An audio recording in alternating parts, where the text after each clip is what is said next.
Hello guys, welcome back to my channel Algorithm Avenue. మన previous వీడియోస్గా neural network పర్ఫార్మెన్స్ని improve చేయడానికి plus model ట్రైనింగ్లో face చేసే ప్రాబ్లమ్స్ని overcome చేయడానికి అయితే వేరియస్ ఫీచర్స్ గురించి అయితే డిస్కస్ చేసుకుంటాం. సో అందులో భాగంగా ఈ వీడియోలో మనము one of the important feature అయిన డ్రాప్ అవుట్స్ గురించి అయితే ఇన్ డీటెయిల్గా డిస్కస్ చేసుకున్నాం.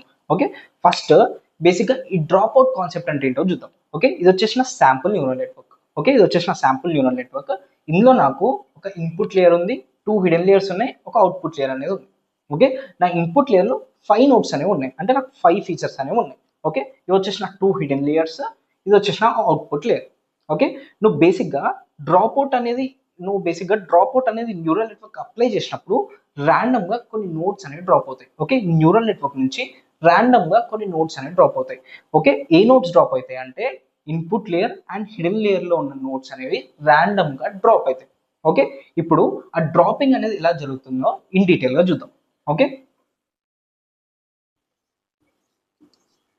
లెట్స్ సే ఇది నా ఇన్పుట్ లేయర్. నువ్వు ఇన్పుట్ లేయర్కి ఒక రేషియో అనేది అసైన్ చేస్తావు. ఓకే, లెట్స్ సే నేను 0.5 రేషియో అనేది అసైన్ చేశాను. ఓకే, మనము డ్రాప్ అవుట్ రేషియోని పీతో డినోట్ చేస్తాం. ఓకే, డ్రాప్ అవుట్ రేషియోని మనము పీతో డినోట్ చేస్తాం. ఓకే, ఇప్పుడు డ్రాప్ అవుట్ రేషియోని 0.5 అని సెట్ చేశాను.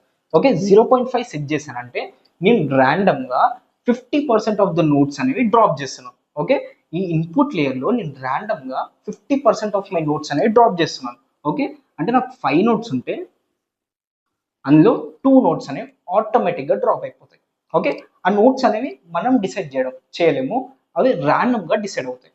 ఓకే, లెట్స్ సే నా సెకండ్ హిడెన్ లేయర్లో, నా ఫస్ట్ హిడెన్ లేయర్లో నేను పీ ఈజ్ ఈక్వల్ టు 0.3 అనేది ఇచ్చాను. ఓకే, 0.3 అనేది ఇచ్చినప్పుడు ర్యాండమ్గా ఒక నోడ్ అనేది డ్రాప్ అవుతుంది. ఓకే, ఆ నోడ్ ఇదవ్వచ్చు, ఇదవ్వచ్చు, ఇదవ్వచ్చు. ఓకే, నేను మళ్ళీ నా సెకండ్ హిడెన్ లేయర్లో P is equal to let's 0.5 అని ఇచ్చాను. ఓకే, ఇక్కడ కూడా మనకి ర్యాండమ్గా ఒక నోడ్ అనేది డ్రాప్ అవుతుంది, అంటే అవుట్ ఆఫ్ 2 నోడ్స్ ఒక నోడ్ అనేది ర్యాండమ్గా డ్రాప్ అయిపోతుంది. అండ్ నా అవుట్పుట్ నోడ్ వచ్చేసి యాజ్ ఇట్ ఈజ్ ఉంటుంది. ఓకే, ఎప్పుడు కానీ డ్రాప్ అవుట్స్ అనేవి, డ్రాప్ అవుట్ కాన్సెప్ట్ అనేది ఇన్పుట్ లేయర్ అండ్ హిడెన్ లేయర్కి అప్లికేబుల్ అవుతుంది. ఓకే, అవుట్పుట్ నోడ్కి అప్లికేబుల్ అవ్వదు, అవుట్పుట్ లేయర్లో ఉన్న నోడ్స్కి అప్లికేబుల్ అవ్వదు. ఓకే, నువ్వు బేసిక్గా ఈ డ్రాప్ అవుట్ కాన్సెప్ట్లో ఏం చేసావంటే నువ్వు ఇనీషియల్గా ప్రతి లేయర్కి ఒక రేషియో అనేది ఇస్తావు. ఓకే, దాన్ని మనం డ్రాప్ అవుట్ రేషియో అని అంటాం. ఓకే, దాన్ని మనం డ్రాప్ అవుట్ రేషియో అని అంటాము. డ్రాప్ అవుట్ రేషియో ఎంత తీసుకుంటే అన్ని పర్సెంట్ ఆఫ్ ద నోట్స్ అయితే ర్యాండమ్గా డ్రాప్ అయిపోతాయి. ఓకే, మోడల్ ట్రైనింగ్ అప్పుడు ర్యాండమ్గా అంత పర్సెంట్ ఆఫ్ ద నోట్స్ అయితే డ్రాప్ అయిపోతాయి. ఓకే, నేను ఇక్కడ 0.5 తీసుకున్నాను కాబట్టి ర్యాండమ్గా నాకు మోడల్ ట్రైనింగ్లో 50% ఆఫ్ ద నోట్స్ అయితే డ్రాప్ అయిపోయాయి. ఓకే, ఇక్కడ కూడా 0.3 తీసుకున్నాం కాబట్టి ర్యాండమ్గా 30% ఆఫ్ మై నోట్స్ అనేవి డ్రాప్ అయ్యాయి. ఇక్కడ నేను 0.5 తీసుకున్నాం కాబట్టి ర్యాండమ్గా 50% ఆఫ్ ద నోట్స్ అనేవి డ్రాప్ అయ్యాయి. ఓకే, ఇప్పుడు నా ఫైనల్ న్యూరల్ నెట్వర్క్ వచ్చేసి ఇలా ఉంటుంది.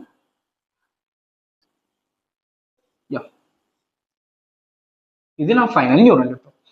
ఓకే, ఇప్పుడు ఇక్కడ ఇక్కడ ఈ ప్రాసెస్లో మనకి ఏం జరుగుతుందంటే ఇది నా ఫస్ట్ ఈపాక్ అనేది ర్యాండమ్గా ఈ నోట్స్ అనేవి డ్రాప్ అయ్యాయి. ఇప్పుడు నా సెకండ్ ఈపాక్కి ఇంకో సెట్ ఆఫ్ నోట్స్ అనేవి డ్రాప్ అవుతాయి. ఓకే, లెట్స్ సే నా ఫస్ట్ ఈపాక్కి 1 2 3 4 ఓకే, ఈ 4 నోట్స్ అనేవి డ్రాప్ అయినాయి. మళ్ళీ నా నెక్స్ట్ ఈపాక్ ఏమవుతుందంటే ఈ నోట్స్ అనేవి డ్రాప్ అవుతాయి. ర్యాండమ్గా సెలెక్ట్ అవుతాయి. లెట్స్ సే ఈ 2 నోట్స్ అనేవి డ్రాప్ అవుతాయి. ఓకే, ఈ 2 నోట్స్ అనేవి డ్రాప్ అవుతాయి. ఓకే, ఈ లేయర్లో నాకు లెట్స్ ఈ నోడ్ అనేది డ్రాప్ అవుతుంది అండ్ ఈ లేయర్లో నాకు ఈ నోడ్ అనేది డ్రాప్ అవుతుంది. ఓకే, ఇట్లా ర్యాండమ్గా మనకి ప్రతి ఈపాక్కి ర్యాండమ్గా నోట్స్ అనేవి డ్రాప్ అవుతాయి. ఓకే, ఇది బేసిక్గా డ్రాప్ అవుట్స్ కాన్సెప్ట్. నువ్వు డ్రాప్ అవుట్స్ కాన్సెప్ట్లో ఏం చేస్తావంటే ప్రతి ఈపాక్లో డిఫరెంట్ న్యూరల్ నెట్వర్క్స్ అనేది ట్రైన్ చేస్తావు. ఓకే, లెట్స్ నా ఫస్ట్ ఈపాక్కి ఇది నా న్యూరల్ నెట్వర్క్ అయినప్పుడు నా సెకండ్ ఈపాక్కి ఇంకో సెట్ ఆఫ్ నోట్స్ అనేవి డ్రాప్ అవుతాయి. ఓకే, నా సెకండ్ ఈపాక్కి ఈ నోట్స్ కావు, ఇంకో సెట్ ఆఫ్ నోట్స్ అనేవి డ్రాప్ అవుతాయి. సో ఆ ఇంకో సెట్ ఆఫ్ నోట్స్ అనేది డ్రాప్ అయినప్పుడు డిఫరెంట్ న్యూరల్ నెట్వర్క్ ఆర్కిటెక్చర్ అనేది క్రియేట్ అవుతుంది. సో అప్పుడు నువ్వు నీ మోడల్ ట్రైనింగ్ అనేది ఇంకో ఇంకో సెట్ ఆఫ్ నోట్స్ మీద అయితే చేస్తావు. సో ఈ విధంగా మనము ఎవ్రీ ఈపాక్కి డిఫరెంట్ న్యూరల్ నెట్వర్క్ మీద అయితే నీ డేటా అనేది ట్రైన్ చేస్తాం. ఓకే, ఇది బేసిక్గా entire drop out concept. Okay, ఇప్పుడు నెక్స్ట్ సెక్షన్ ఆఫ్ ద వీడియోలో మనం ఏం చేద్దామంటే ఈ డ్రాప్ అవుట్ కాన్సెప్ట్ ఓవర్ ఫిట్టింగ్ని ఎలా ఓవర్కమ్ చేస్తుందో చూద్దాం. సో ఫస్ట్ బేసిక్గా ఈ ఓవర్ ఫిట్టింగ్ అనే ప్రాబ్లంకి 2 బేసిక్ సొల్యూషన్స్ అయితే చూద్దాం. మన ఫస్ట్ బేసిక్ సొల్యూషన్ వచ్చేసి reduce the complexity. Okay, reduce the complexity of neural network. Complexity of neural network అంటే మనము నెంబర్ ఆఫ్ హిడెన్ యూనిట్స్ అన్న తగ్గియాలి or number of hidden layers అన్న తగ్గియాలి. ఓకే, దాని మీనింగ్ ఇది ఫస్ట్. అండ్ సెకండ్ సొల్యూషన్ వచ్చేసి యూనిఫార్మిటీ. యూనిఫార్మిటీ. ఓకే, నా ఫస్ట్ సొల్యూషన్ వచ్చేసి reduce the complexity of the neural network and second solution వచ్చేసి యూనిఫార్మిటీ. సో ఇప్పుడు ఈ డ్రాప్ అవుట్ అనే కాన్సెప్ట్ ఈ 2 సొల్యూషన్స్ ని ఎలా అటైన్ చేస్తుందో చూద్దాం. ఓకే, ఫస్ట్ లెట్స్ సే ఇది నా ఆర్టిఫిషియల్ న్యూరల్ నెట్వర్క్ అనుకుందాం. ఓకే, ఇది వచ్చేసిన x1 ఫీచర్, ఇది వచ్చేసిన x2 ఫీచర్, ఇది వచ్చేసిన x3 ఫీచర్. ఓకే, ఇవి వచ్చేసిన వెయిట్స్. ఓకే, ఇవి వచ్చేసి ఎంటైర్ నా వెయిట్స్, ఇది వచ్చేసిన by head treated output. Okay, ఇప్పుడు ఈ న్యూరల్ నెట్వర్క్ ని నా ఫస్ట్ ఈపాక్ అయితే ట్రైన్ చేస్తున్నాను and some drop out ratio అనేది సెట్ చేశాను. ఓకే, ఇన్పుట్ లేయర్ కి ఈటెన్ లేయర్ కి నేను సమ్ డ్రాప్ అవుట్ రేషియో అనేది సెట్ చేశాను. సో నేను ఆ డ్రాప్ అవుట్ రేషియోని 0.5 కిందకి సెట్ చేసినప్పుడు నాకు ర్యాండమ్ గా ఈ నోడ్ అనేది డ్రాప్ అవుతుంది. ఓకే, అండ్ దీన్ని కూడా నేను 0.5 సెట్ చేసినప్పుడు ఈ నోడ్ అనేది డ్రాప్ అవుతుంది. సో ఇక్కడ మీకు మీరు కింద కనుక అబ్జర్వ్ చేస్తే ఇక్కడ మీకు న్యూరల్ నెట్వర్క్ కాంప్లెక్సిటీ అనేది తగ్గుతుంది. అంటే న్యూరల్ నెట్వర్క్ కాంప్లెక్సిటీ తగ్గడం అంటే ఏంటి? Number of weights and biases అనేది తగ్గడం. ఓకే, న్యూరల్ నెట్వర్క్ కాంప్లెక్సిటీ అనేది తగ్గించడం అంటే number of weights and biases ని మనం కట్ డౌన్ చేయడం. ఓకే, సో నువ్వు డ్రాప్ అవుట్ కాన్సెప్ట్ అనేది నీ న్యూరల్ నెట్వర్క్ మీద అప్లై చేసినప్పుడు మీకు ఈ వెయిట్ అనేది డిస్కనెక్ట్ అవుతుంది, ప్లస్ ఈ వెయిట్ అనేది డిస్కనెక్ట్ అవుతుంది అండ్ ఈ వెయిట్ అనేది డిస్కనెక్ట్ అయిపోతుంది. ఓకే, అండ్ ఈ కరస్పాండింగ్ నోడ్స్ కి బయాసెస్ కూడా డిస్కనెక్ట్ అయిపోతాయి. ఓకే, ఈ కరస్పాండింగ్ నోడ్ బయాసెస్ కూడా డిస్కనెక్ట్ అయిపోతాయి. సో బేసికల్ గా నువ్వు నెంబర్ ఆఫ్ ట్రైనబుల్ పారామీటర్స్ అనేది తగ్గిస్తున్నావు. సో దానివల్ల నీకు మోడల్ కాంప్లెక్సిటీ అనేది తగ్గిపోతుంది. Okay, so drop outs through మనం ఈ ఫస్ట్ సొల్యూషన్ అయితే అచీవ్ చేసాం. సో సెకండ్ సొల్యూషన్ వచ్చేసి యూనిఫార్మిటీ. ఓకే, ఈ యూనిఫార్మిటీ అర్థం కావాలంటే ఫస్ట్ ఇంకో డయాగ్రామ్ అయితే తీసుకున్నాం. Okay, same x1 feature, x2 feature, x3 feature. Okay, same architecture అయితే బిల్డ్ చేస్తున్నాను.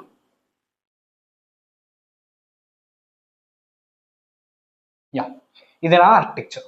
ఓకే, ఇది వచ్చేసి లెట్స్ సే నా ఫస్ట్ ఈపాక్ మోడల్. ఓకే, ఇది వచ్చేసి నా ఫస్ట్ ఈపాక్ మోడల్ అండ్ నా సెకండ్ ఈపాక్ ని నేను ట్రైన్ చేస్తున్నప్పుడు నేను మళ్ళీ ఇంకొక సెట్ ఆఫ్ నోట్స్ అయితే నేను డ్రాప్ చేయాలి.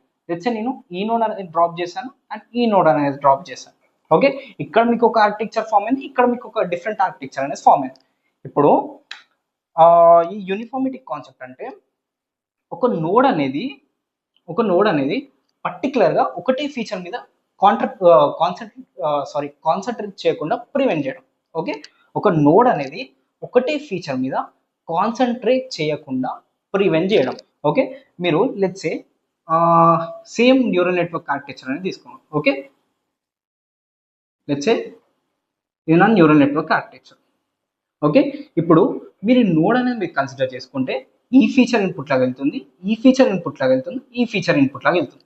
ఓకే, ఇప్పుడు ఈ నోడ్ అనేది ఏం చేస్తుందంటే లెట్స్ సే నీకు ఈ ఫీచర్ కి వెయిట్ వాల్యూ అనేది ఎక్కువ ఇచ్చింది అంటే ఈ నోడ్ అనేది ఈ ఫీచర్ మీద ఎక్కువ కాన్సన్ట్రేట్ చేస్తుంది. ఓకే, ఎక్కువ కాన్సన్ట్రేషన్ అనేది అప్లై చేస్తుంది. ఓకే, దానివల్ల నీకు బేసిక్గా ఏమవుతుంది? ఓవర్ ఫిట్టింగ్ అనేది అవుతుంది. ఓకే, మీరు normal basic neural network architecture అనేది కన్సిడర్ చేసుకున్నప్పుడు ఈ నోడ్ కి కరస్పాండింగ్ మనకి 3 ఫీచర్స్ అనేవి ఉన్నాయి. ఓకే, ఇప్పుడు ఈ నోడ్ ఏం చేస్తుంది అంటే ట్రైనింగ్ ప్రాసెస్ లో లెట్స్ సే ఈ వెయిట్ కి అనేది ఎక్కువ ఇంపార్టెన్స్ ఇవ్వడం స్టార్ట్ చేసింది. ఓకే, ఈ వెయిట్ కి మనకి ఎక్కువ ఇంపార్టెన్స్ ఇవ్వడం స్టార్ట్ చేసింది. ఓకే, మనకి ఇట్లా ఇంపార్టెన్స్ అనేది ఎక్కువ ఇచ్చి ఇక్కడ తక్కువ ఇచ్చి ఇక్కడ తక్కువ ఇచ్చి మనకి ఇట్లా చేయడం వల్ల okay difference in weights extreme difference in weights అనేది మనకి రావడం వల్ల మనకి బేసిక్గా ఓవర్ ఫిట్టింగ్ అనేది జరుగుతుంది. ఓకే, ఇప్పుడు ఈ డ్రాప్ అవుట్స్ లో మనము ఈ ప్రాబ్లమ్ ఎలా సాల్వ్ చేస్తున్నామంటే మన ఫస్ట్ ఈపాక్ లో మనం ఈ ఇన్పుట్ ఫీచర్ అనేది మనం దీనికి ఇచ్చాం. ఓకే, ఈ నోడ్ అనేది ఇచ్చాం అండ్ ఈ ఫీచర్ అనేది ఈ నోడ్కి ఇచ్చాం. అంటే మనం ఈ ఫీచర్ అనేది ఎంటైర్గా కట్ డౌన్ చేసాం అండ్ మన సెకండ్ ఈపాక్ వచ్చేసి ఈ ఫీచర్ ను కట్ డౌన్ చేసాం. సో అట్లా థర్డ్ ఈపాక్ వచ్చేసరికి ఈ ఫీచర్ అనేది కట్ డౌన్ చేస్తాం. సో అంటే నువ్వు యూనిఫార్మిటీ అనేది తెస్తున్నావు. ఓకే, మోడల్ ట్రైనింగ్ లో నువ్వు యూనిఫార్మిటీ అనేది తెస్తున్నావు. సో ఈ విధంగా మనకి డ్రాప్ అవుట్ రేషియో వల్ల మనకి సెకండ్ ప్రాబ్లం కూడా సాల్వ్ అయిపోయింది. ఓకే, ఇప్పుడు మీకు ఒక డౌట్ అనేది రావచ్చు, మనము న్యూరల్ నెట్వర్క్ కాంప్లెక్సిటీ అనేది తగ్గిస్తున్నప్పుడు మనకి పర్ఫార్మెన్స్ ఆఫ్ ద మోడల్ అనేది ఎలా ఇంప్రూవ్ అవుతుంది. ఓకే, ఇప్పుడు మీరు ఒక న్యూరల్ నెట్వర్క్ ఆర్కిటెక్చర్ అని తీసుకున్నారు. ఓకే, ఆర్కిటెక్చర్ మీకు 98% ట్రైనింగ్ యాక్యురసీ అనేది ఇస్తుంది. సో మీరు డ్రాప్ అవుట్ అనేది అప్లై చేసినప్పుడు నెంబర్ ఆఫ్ నోట్స్ అనేది తగ్గిపోతాయి. ఓకే, నెంబర్ ఆఫ్ నోట్స్ అనేది తగ్గిపోతుంది, దానివల్ల మీకు ఏం అవ్వాలి, పర్ఫార్మెన్స్ అనేది ఎఫెక్ట్ అవ్వాలి. సో ఇక్కడ మీకు పర్ఫార్మెన్స్ అనేది ఎఫెక్ట్ అవుతుందా లేదా అని నెక్స్ట్ సెక్షన్ ఆఫ్ ద వీడియోలో అయితే క్లియర్గా డిస్కస్ చేసుకుందాం. మీకు డ్రాప్ అవుట్స్ అనేవి పర్ఫార్మెన్స్ ఎలా ఇంప్రూవ్ చేస్తాయో అర్థం కావాలంటే మీకు ఒక machine learning algorithm random forest గురించి అయితే బేసిక్ అండర్స్టాండింగ్ అనేది అవసరం పడుతుంది. ఓకే, ఫస్ట్ ఈ ర్యాండమ్ ఫారెస్ట్ గురించి బేసిక్ అండర్స్టాండింగ్ అయితే తీసుకుందాం. ఓకే, లెట్స్ సే మనకు ఒక డేటా సెట్ అనేది ఉంది. ఓకే, మనము ఇనిషియల్గా ఏ మెషిన్ లెర్నింగ్ మోడల్ అన్నా ఒక డేటా సెట్ మీద అయితే ట్రైన్ చేస్తాం. ఓకే, ఇప్పుడు ఇది వచ్చేసి నా డేటా సెట్. ఇనిషియల్గా ఈ డేటా సెట్ని నేను ర్యాండమ్గా ర్యాండమ్గా 3 పార్ట్స్లోకి అయితే డివైడ్ చేస్తున్నాను. ఓకే, 3 ఈక్వల్ పార్ట్స్లోకి అయితే డివైడ్ చేస్తున్నాను. ఓకే, నేను ఈ ర్యాండమ్ ఫారెస్ట్ ఆల్గరిథంలో 3 డెసిషన్ ట్రీస్ అయితే తీసుకుంటున్నాను. ఓకే, ర్యాండమ్ ఫారెస్ట్లో మనం ఇంటర్నల్గా డెసిషన్ ట్రీ అనే ఆల్గరిథం వాడతాం. ఓకే, నేనైతే 3 డెసిషన్ ట్రీస్ అనేది ట్రైన్ చేద్దామని డిసైడ్ అయ్యాను. సో ఇప్పుడు ఏం చేస్తామంటే ఈ ర్యాండమ్ సబ్సెట్ ఆఫ్ ద డేటాని, ఓకే లెట్స్ సే నా ఫస్ట్, సెకండ్, థర్డ్. ఓకే, ఈ ఫస్ట్ సబ్సెట్ ఆఫ్ ద డేటాని ఈ మోడల్కి ఇచ్చి ట్రైన్ చేస్తాం. Okay, second subset of the డేటాని ఈ మోడల్కి ఇచ్చి ట్రైన్ చేస్తాం. And third subset of the డేటాని ఈ డెసిషన్ ట్రీకి అయితే ఇచ్చి ట్రైన్ చేస్తాం. ఓకే, అంటే ఇప్పుడు మనకి ఈ మోడల్ ఒక డేటా మీద ట్రైన్ అయింది, ఈ మోడల్ ఒక డేటా మీద ట్రైన్ అయింది, ఈ మోడల్ ఒక డేటా మీద అయితే ట్రైన్ అయింది. ఓకే, ఇప్పుడు డిఫరెంట్ మోడల్స్ అనేవి డిఫరెంట్ డేటా మీద ట్రైన్ అయినాయి. ఓకే, ఇప్పుడు నువ్వు ప్రిడిక్షన్ టైంలో ఏం చేస్తావు అంటే ఒక డేటా పాయింట్ అనేది ఇస్తావు. ఓకే, ఒక డేటా పాయింట్ అనేది ఇస్తావు. ఈ డేటా పాయింట్ ఈ మోడల్కి ఇస్తావు, ఈ మోడల్కి ఇస్తావు, ఈ మోడల్కి ఇస్తావు. ఓకే, ఇప్పుడు ఈ మోడల్ నాకు ఒక ప్రిడిక్షన్ ఇస్తుంది, ఈ మోడల్ నాకు ఒక ప్రిడిక్షన్ ఇస్తుంది, అండ్ ఈ మోడల్ కూడా నాకు ఒక ప్రిడిక్షన్ అనేది ఇస్తుంది. ఓకే, ప్రిడిక్షన్స్ అనేవి ఇచ్చినాక నీకు ఒకవేళ క్లాసిఫికేషన్ ప్రాబ్లం అయితే నువ్వు మెజారిటీ కౌంట్ అనేది తీసుకుంటావు. లెట్స్ సే నాకు ఈ డేటా పాయింట్ అనేది ఇచ్చినప్పుడు నా మోడల్ అనేది 1 ప్రిడిక్ట్ చేసింది, ఈ మోడల్ కూడా 1 ప్రిడిక్ట్ చేసింది, ఈ మోడల్ 0 ప్రిడిక్ట్ చేసింది. సో మనం మెజారిటీ కౌంట్ మీద వెళ్తున్నాం కాబట్టి మన అవుట్పుట్ వచ్చేసి 1. ఓకే, అదే రిగ్రెషన్ ప్రాబ్లమ్ స్టేట్మెంట్ తీసుకుంటే లెట్స్ సే ఈ మోడల్ నాకు 20 ఇచ్చింది, ఈ మోడల్ నాకు 30 ఇచ్చింది, ఈ మోడల్ నాకు 40 అనేది ఇచ్చింది. ఓకే, ఇప్పుడు ఈ కేసులో ఏం చేస్తాం అంటే మనం అగ్రిగేషన్ పర్ఫామ్ చేస్తాం. అంటే 20 + 30 + 40 divided by total number of predictions. అంటే నువ్వు మీన్ అనేది క్యాలిక్యులేట్ చేస్తావు. ఆ మీనే మనకి decision random forest answer. Okay, ఆ మీన్ మనకి ర్యాండమ్ ఫారెస్ట్ ఆన్సర్. ఓకే, ఇప్పుడు మనం ఈ ర్యాండమ్ ఫారెస్ట్ ఆల్గరిథం ఎందుకు డిస్కస్ చేసుకున్నాం అంటే ర్యాండమ్ ఫారెస్ట్ కూడా సేమ్, ఓకే డ్రాప్ అవుట్స్ కూడా సేమ్ ర్యాండమ్ ఫారెస్ట్ లానే ఇంప్లిమెంట్ అవుతాయి. ఓకే, ఎలా సేమ్ అంటే ఇప్పుడు ఈపాక్ 1కి నువ్వు ఒక మోడల్ అనేది ట్రైన్ చేస్తావు. ఓకే, ఒక మోడల్ అనేది ట్రైన్ చేస్తావు. ఇప్పుడు ఈపాక్ 2కి నువ్వు ఇంకో మోడల్ అనేది ట్రైన్ చేస్తావు, అండ్ ఈపాక్ 3కి ఇంకొక మోడల్ అనేది ట్రైన్ చేస్తావు. ఓకే, నీకు ఇక్కడ ఎట్లయితే డిఫరెంట్ మోడల్స్ అనేవి ఫామ్ అవుతున్నాయో ఇక్కడ కూడా నీకు ఎవ్రీ ఈపాక్కి డిఫరెంట్ మోడల్స్ అనేవి ఫామ్ అవుతున్నాయి. సో ఈ విధంగా మనము ర్యాండమ్ ఫారెస్ట్ని, డ్రాప్ అవుట్స్ని రెండింటిని కంపేర్ చేయొచ్చు. ఓకే, ఇప్పుడు ఈ ర్యాండమ్ ఫారెస్ట్లో మనకు బెనిఫిట్స్ ఏంటంటే మంచి యాక్యురసీ స్కోర్ అనేది ఇస్తుంది. ఓకే, యాక్యురసీ స్కోర్ అనేది మంచిగా ఉంటుంది, అంటే ప్రిడిక్షన్స్ అనేవి చాలా స్టేబుల్ ప్రిడిక్షన్స్ అనేవి ఇస్తుంది. ప్లస్ ఓవర్ ఫిట్టింగ్ ప్రాబ్లమ్ని రెడ్యూస్ చేస్తుంది. ఓకే, ర్యాండమ్ ఫారెస్ట్స్ ఇంటర్నల్గా ఎలా బిల్డ్ అయి ఉన్నాయంటే ఓవర్ ఫిట్టింగ్ అనేవి రెడ్యూస్ చేస్తారు. Okay, they don't prone to over fit. Okay, ఇది బేసిక్గా ర్యాండమ్ ఫారెస్ట్ ఆల్గరిథం. సో మనకి ఈ డ్రాప్ అవుట్స్ కూడా ర్యాండమ్ ఫారెస్ట్కి సిమిలర్గా ఉన్నాయి కాబట్టి ఇక్కడ కూడా మనకి యాక్యురసీ స్కోర్ అనేది బాగుంటుంది, ఓవర్ ఫిట్టింగ్ అనేది రెడ్యూస్ అవుతుంది. ఓకే, ఇది బేసిక్గా మనకి random forest versus drop outs. ఇప్పుడు నెక్స్ట్ సెక్షన్ ఆఫ్ ద వీడియోలో మనం ఏం చేద్దామంటే ఈ మనకి ఈ డ్రాప్ అవుట్స్లో ప్రిడిక్షన్ ఎలా జరుగుతుందో చూద్దాం. మనము డ్రాప్ అవుట్ అనే కాన్సెప్ట్ని న్యూరల్ నెట్వర్క్ మీద అప్లై చేసినప్పుడు మన ప్రిడిక్షన్ టైంలో 2 డిఫరెంట్ మెథడ్స్ అనేవి ఉంటాయి. ఓకే, ఫస్ట్ మెథడ్ వచ్చేసి వెయిట్ స్కేలింగ్, సెకండ్ మెథడ్ వచ్చేసి ఇన్వర్స్ డ్రాప్ అవుట్స్. ఓకే, ఈ వెయిట్ స్కేలింగ్ అనేది మనకి యాక్చువల్ డ్రాప్ అవుట్ రీసెర్చ్ పేపర్లో ఉన్న మెథడ్. ఓకే, ఈ ఇన్వర్స్ డ్రాప్ అవుట్ అనేది మనకి పైటార్చ్ ఆర్ కేరస్ లాంటి లైబ్రరీస్లో ఇంటర్నల్గా ఇంప్లిమెంట్ అయి ఉన్న method. Okay, first weight scaling వచ్చేసరికి మనము at the time of training మనకు ఒక వెయిట్ అనేది వస్తుంది. లెట్స్ సే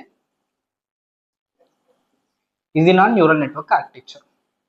ఓకే, ఇది నా neural network architecture. Okay, let's say నేను ఈ వెయిట్ అనేది కన్సిడర్ చేసుకున్నాను. ఓకే, ఫర్ ఎగ్జాంపుల్ నేను ఈ వెయిట్ అనేది కన్సిడర్ చేసుకుంటున్నాను. ఓకే, లెట్స్ సే నాకు ఈ వెయిట్ వచ్చేసి డబ్ల్యూ. మనకి ట్రైనింగ్ టైంలో ఈ వెయిట్ అనేది ఫిక్స్ అవుతుంది. ఓకే, ట్రైనింగ్ టైంలో మనకి ఏమవుతుంది, వెయిట్స్ అండ్ బయస్ అనేవి ఫిక్స్ అవుతాయి కదా. సో మన ట్రైనింగ్ టైంలో నాకు వెయిట్ అనేది డబ్ల్యూ అని ఫిక్స్ అయింది. ఓకే, డబ్ల్యూ అని ఫిక్స్ అయింది. నాకు ఇక్కడ input layer drop out ratio వచ్చేసి లెట్స్ 0.6, ఇది వచ్చేసి 0.4 తీసుకుంటాను. ఓకే, ట్రైనింగ్ టైంలో నేను input layer drop out ratio 0.6 తీసుకున్నాను and hidden layer drop out ratio 0.4 తీసుకుంటున్నాను. ఓకే, అట్లాంటి కేసులో నాకు వెయిట్ వాల్యూ అనేది డబ్ల్యూ అనేది వచ్చింది. ఓకే, డబ్ల్యూ వెయిట్ వాల్యూ అనేది వచ్చింది. యా, ఇప్పుడు నా ప్రిడిక్షన్ టైంలో ఏమవుతుందంటే, ఓకే, నా ప్రిడిక్షన్ టైంలో బేసిక్గా డ్రాప్ అవుట్ అనేది డ్రాప్ అవుట్ అనే కాన్సెప్ట్ అప్లై అవ్వదు. ఓకే, ప్రిడిక్షన్ టైంలో ఎప్పుడు కానీ డ్రాప్ అవుట్ అనే కాన్సెప్ట్ అప్లై అవ్వదు. ఓకే, ఓన్లీ మన ట్రైనింగ్ టైంలోనే ఈ డ్రాప్ అవుట్ అనే కాన్సెప్ట్ అప్లై అవుతుంది. ఓకే, ఇప్పుడు ప్రిడిక్షన్ టైంలో ఏం చేస్తామంటే ఈ డబ్ల్యూ వెయిట్ ఉందా, ఓకే, ఈ డబ్ల్యూ వెయిట్ని 1 - P తో మల్టిప్లై చేస్తాం. ఓకే, ప్రిడిక్షన్ టైంలో నీకు ఈ కరస్పాండింగ్ వెయిట్ వాల్యూ రావడానికి నువ్వు ఈ ట్రైనింగ్ డేటాలో, ఓకే, ట్రైనింగ్ చేసినప్పుడు నీకు ఫిక్స్ అయిన వెయిట్ని 1 - P తో అయితే మల్టిప్లై చేస్తాం. ఓకే, దీన్ని మనం 1 - P తో మల్టిప్లై చేసినప్పుడు 1 - 0.6. Okay, this gives us W into 0.4. Okay, let's say నాకు ఈ వెయిట్ వాల్యూ అనేది 0.18 వచ్చింది అనుకోండి. 0.18 into 0.4 అది నాకు ప్రిడిక్షన్ టైంలో ఫిక్స్డ్ వెయిట్. ఓకే, ప్రిడిక్షన్ చేయడానికి నాకు అది ఫిక్స్డ్ వెయిట్. ఓకే, ఈ విధంగా మనం వెయిట్ స్కేలింగ్ అనేది చేస్తాం.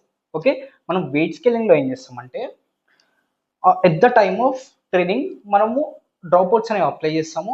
The time of testing, at the time of prediction కానీ మనము డ్రాప్ అవుట్స్ అనేవి అప్లై చేయము. ఓకే, మనకి ట్రైనింగ్ టైంలో ఒక వెయిట్ వాల్యూ అనేది వస్తుంది.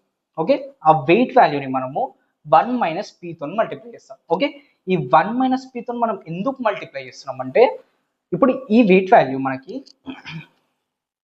ఓకే, మనకి బేసిక్గా ఈ డ్రాప్ అవుట్ రేషియో వచ్చేసి 0.6 అంటే ఈ వెయిట్ వాల్యూ మనకి 60% ఆఫ్ ద టైం ట్రైనింగ్లో ఉండదు, ఓన్లీ 40% ఆఫ్ ద టైమే ఉంటుంది. ఓకే, ఇది 0.5 తీసుకున్నప్పుడు అంటే ఓకే, పీ వాల్యూని 0.6 తీసుకున్నప్పుడు నాకు ఈ నోడ్ అనేది, ఓకే, ఈ నోడ్ అనేది కరస్పాండింగ్ నోడ్ అనేది మనకి 60% of the time, okay, 60% of the time ట్రైనింగ్లో ఉండదు. ఓకే, 60% ఆఫ్ ద టైం ట్రైనింగ్లో ఉండదు, ఓన్లీ 40% ఆఫ్ ద టైం ఉంటుంది. కాబట్టి ఈ కరస్పాండింగ్ వెయిట్ అనేది మనకు 40% ఆఫ్ ద టైమే ఇన్వాల్వ్ అవుతుంది. కాబట్టి మనము 1 - P తో మల్టిప్లై చేస్తాం. Okay, so W into 1 - P అంటే మనం 100 ఈపాక్స్ అనేది మనం ట్రైనింగ్ చేసినప్పుడు, ఓకే, 100 ఈపాక్స్కి మనం ట్రైనింగ్ చేసినప్పుడు ఈ వెయిట్ అనేది మనకి ఓన్లీ 40 ఈపాక్స్కే ఉంటుంది. ఓకే, ఈ వెయిట్ అనేది మనకి ఓన్లీ 40 ఈపాక్స్కే ఉంటుంది. కాబట్టి మనము డబ్ల్యూ ఇంటూ 0.4 అనేది మల్టిప్లై చేస్తాం. ఓకే, ఇది బేసిక్గా వెయిట్ స్కేలింగ్ అప్రోచ్. ఇప్పుడు మనకి ఇన్వర్స్ డ్రాప్అవుట్స్లో ఏమవుతుందంటే మనము ప్రిడిక్షన్ టైంలో ఎట్లాంటి వెయిట్ క్యాలిక్యులేట్ చేయం. ఓకే, ప్రిడిక్షన్ టైంలో మనం ఎట్లాంటి వెయిట్ అనేది క్యాలిక్యులేట్ చేయం, ఎంటైర్గా మనం ట్రైనింగ్లోనే చూసుకుంటాం. ఓకే, లెట్స్ సే నేను సేమ్ మోడల్ అనేది తీసుకున్నాను. ఓకే, సేమ్ మోడల్ అనేది తీసుకున్నాను. ఇప్పుడు let's say correspond to same wait. Okay, ఈ వెయిట్ అనేది తీసుకుంటాను. ఓకే, నాకు ఫస్ట్ టైం ఫార్వర్డ్ ప్రాపగేషన్ అయినప్పుడు నాకు ఇక్కడ ఒక వెయిట్ అనేది ఉంటుంది కదా. ఓకే, ఇక్కడ వెయిట్ ఉంటుంది, ఇక్కడ నాకు లెట్స్ 0.6 డ్రాప్ అవుట్ రేషియో, ఇక్కడ నాకు 0.4 డ్రాప్ అవుట్ రేషియో అనేది ఉంది. ఓకే, ఇది నా డబ్ల్యూ వెయిట్. ఓకే, ఇనిషియల్ నా ఫస్ట్ ఈపోక్కి ఇది నా డబ్ల్యూ వెయిట్. ఇప్పుడు మన ఫస్ట్ ఫార్వర్డ్ ప్రాపగేషన్ జరిగే టైంలో ఈ వెయిట్ అనేది ఎట్లా క్యాలిక్యులేట్ అవుతుందంటే W into 1/1 - P. Okay, W, okay, W into 1/1 - P. Okay, దీన్ని మనం ఇన్వర్స్ డ్రాప్ అవుట్స్ అని అంటాం. ఓకే, అంటే ఇప్పుడు మనకి ఫస్ట్ ఫార్వర్డ్ ప్రాపగేషన్లో వెయిట్ అనేది ఇట్లా క్యాలిక్యులేట్ అవుతుంది అండ్ మళ్ళీ బ్యాక్ ప్రాపగేషన్ అయ్యి కొత్త వెయిట్ అనేది అప్డేట్ అవుతుంది. అప్పుడు లెట్స్ మనకి డబ్ల్యూ1 వెయిట్ అనేది ట్రాన్స్ఫార్మ్ అయింది. ఓకే, డబ్ల్యూ1 వెయిట్ లాగా ట్రాన్స్ఫార్మ్ అయింది. సో ఆ డబ్ల్యూ1 వెయిట్ మళ్ళీ 1/1 - P. ఓకే, ఇట్లా మనము ఈ వెయిట్ అనేది క్యాల్కులేట్ చేస్తూ వస్తాం. Okay, at the time of ట్రైనింగే మనము ఈ వెయిట్ ని ఫిక్స్ చేస్తాం. ఓకే, ప్రిడిక్షన్ టైంలో ఈ ఫిక్స్ అయిన వెయిట్ నే మనం కన్సిడర్ చేసుకుంటాం. ఓకే, ప్రిడిక్షన్ టైంలో ఈ ఫిక్స్ అయిన వెయిట్ నే మనం కన్సిడర్ చేసుకుంటాము. ఓన్లీ ట్రైనింగ్ టైంలోనే ఈ వెయిట్ అనేది వేరీ చేస్తాం. ఓకే, ప్రిడిక్షన్ టైంలో ఎట్లాంటి వెయిట్ వేరియేషన్ అనేది చూపెట్టాము, ఓన్లీ ఫిక్స్డ్ వెయిట్ కన్సిడర్ చేసుకొని మనం టెస్టింగ్ అనేది చేసుకుంటాం. ఓకే, ఇది బేసిక్గా ఇన్వర్స్ డ్రాప్అవుట్ కాన్సెప్ట్. ఓకే, ఇది మనకి ఒరిజినల్ డ్రాప్అవుట్ రేషియో పేపర్లో ఇంప్లిమెంట్ అయిన మెథడ్. ఇది వచ్చేసి మనకి పైటాచ్ కానీ కేరస్ కానీ మనకి ఇంటర్నల్గా ఇంప్లిమెంట్ చేస్తున్న మెథడ్. ఓకే, ఈ టూ మనకి ప్రిడిక్షన్ టైంలో బేసిక్గా జరుగుతాయి. ఓకే, ఇది entire video on dropouts. Okay, మనం నెక్స్ట్ వీడియోలో ఈ డ్రాప్అవుట్స్ని ఒక కోడ్ త్రూ అయితే ఇంప్లిమెంట్ చేద్దాం. Okay, hope you like this video. If you like the video, please like, share and subscribe. Thank you.